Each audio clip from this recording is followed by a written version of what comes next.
കുട്ടികൾക്കും ഇപ്പോഴും മുന്നിട്ടിറങ്ങി പലരും ഇങ്ങനെ പറയുന്നത് ഞാൻ പിന്നെ ഇങ്ങനെ കേൾക്കാറുണ്ട്. പുറത്തൊക്കെ ഇറങ്ങുമ്പോഴത്തേക്കും ഓരോരുത്തർ പറയും ഇംഗ്ലീഷ് പഠിക്കണം എന്നുണ്ട്. പക്ഷെ അതെങ്ങനെയാ അങ്ങനെയാന്നൊക്കെ ഓരോരുത്തർ പറയുന്നത് ഞാൻ കേട്ടിട്ടുണ്ട്. സോ അപ്പൊ അതുകൊണ്ടാണ് ഞാൻ ഇന്ന് ഈ ഒരു വീഡിയോ ഇടാൻ തന്നെ തീരുമാനിച്ചത്. അപ്പൊ നിങ്ങൾക്ക് ആർക്കെങ്കിലും ഇംഗ്ലീഷ് പഠിക്കണം എന്നുള്ള ഒരു ആഗ്രഹമുണ്ടെങ്കിൽ നിങ്ങൾ അത് മൂടി വെച്ചുകൊണ്ടിരിക്കരുത്. നിങ്ങൾ പുറത്തേക്ക് വരിക. നിങ്ങളുടെ കോൺഫിഡൻസ് ആണ്. അപ്പൊ നിങ്ങളുടെ ഭാവിയാണ് നിങ്ങൾ നോക്കേണ്ടത്. മറ്റുള്ളവർ എന്ത് പറയും എന്നുള്ള ചിന്തയെ നിങ്ങൾ മറന്നേക്കുക.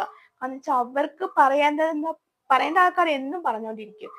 മനസ്സിലായി. ഇപ്പൊ നമ്മൾ എവിടെയെങ്കിലും പോവാണെങ്കിലോ നമ്മൾ എന്തെങ്കിലും നല്ല ഡ്രസ്സ് ഇട്ടാലോ എന്തിനായാലും ഒരു കുറ്റം കണ്ടുപിടിക്കുന്നവർ അത് ചെയ്തുകൊണ്ടേയിരിക്കും. അപ്പൊ നമ്മൾ അത് നോക്കേണ്ട ആവശ്യമില്ല. നമുക്ക് ഇംഗ്ലീഷ് പഠിക്കണമെങ്കിൽ നമ്മൾ നേരിട്ട് ഇറങ്ങി ചെല്ലുക.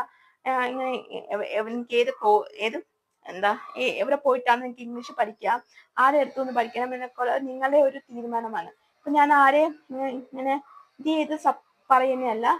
ഇങ്ങനെ പഠിക്കാനുണ്ടെങ്കിൽ നിങ്ങൾക്ക് എവിടെ വേണേലും ജോയിൻ ചെയ്ത് പഠിക്കാവുന്നതാണ്. അപ്പൊ നിങ്ങൾ എല്ലാവരും നല്ല പഠിക്കും. കാരണം ഞാനിപ്പോ എന്തുകൊണ്ടാണ് ഇങ്ങനെ പറയുന്നതെന്ന് ഒരു കാരണം എന്താന്ന് വെച്ചാൽ ഇപ്പൊ നിങ്ങൾക്ക് ഇപ്പൊ മനസ്സിലാവത്തില്ല. ഇപ്പൊ നിങ്ങൾ പുറത്തേക്ക് പോകുന്ന ആൾക്കാരാണ്, ജോലിയുള്ള ആൾക്കാരാണ് എങ്കിൽ അവർക്കൊക്കെ നല്ലപോലെ ബുദ്ധിമുട്ട് ഫീൽ ചെയ്യാൻ പറ്റും. കാരണം നമുക്ക് മെയിനായിട്ടും ഇംഗ്ലീഷ് എന്ന് വെച്ചാൽ ഒരു വേൾഡ് വൈഡ് ലാംഗ്വേജ് ആണ്. ആ ലാംഗ്വേജ് നിങ്ങൾ നല്ല രീതിയിൽ സംസാരിച്ചാൽ മാത്രമാണ് നിങ്ങൾക്കും കുറച്ചും കൂടി ഒരു ഇമ്പ്രൂവ്മെന്റും കാര്യമൊക്കെ ഉണ്ടാവുള്ളൂ.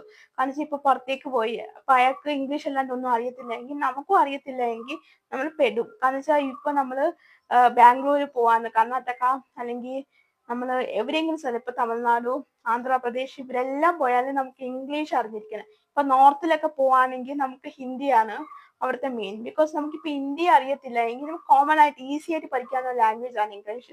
ആർക്കും എപ്പോൾ സിമ്പിൾ ആയിട്ട് പഠിക്കാം. വലിയ ഹെവി ബേർഡൻ ഒന്നും ഇല്ല. കാരണം വെച്ചാൽ ഇപ്പൊ ഹിന്ദിയൊക്കെ ആണെങ്കിൽ നമുക്ക് പള്ളിയും പുള്ളിയും അങ്ങനെയൊക്കെയുള്ള ഐറ്റം ഇതൊക്കെ ഉണ്ടല്ലോ, സംഭവമൊക്കെ ഉണ്ട്. അപ്പൊ ഇംഗ്ലീഷിൽ അതൊന്നും ഇല്ല. നമുക്ക് ലെറ്റേഴ്സ് ആണ്. ഇപ്പൊ നിങ്ങൾക്ക് ABCD അറിയാം, നിങ്ങൾ വായിക്കും, നിങ്ങൾ എഴുതാനും നിങ്ങൾക്ക് ബുദ്ധിമുട്ടില്ല. നിങ്ങൾക്ക് പറയാൻ മാത്രമാണ് ബുദ്ധിമുട്ടെങ്കിൽ നിങ്ങൾ അത് പ്രാക്ടീസ് ചെയ്യണം. നിങ്ങൾ തന്നെ വിചാരിക്കണം ഞാൻ ഇത് പഠിച്ചെടുക്കും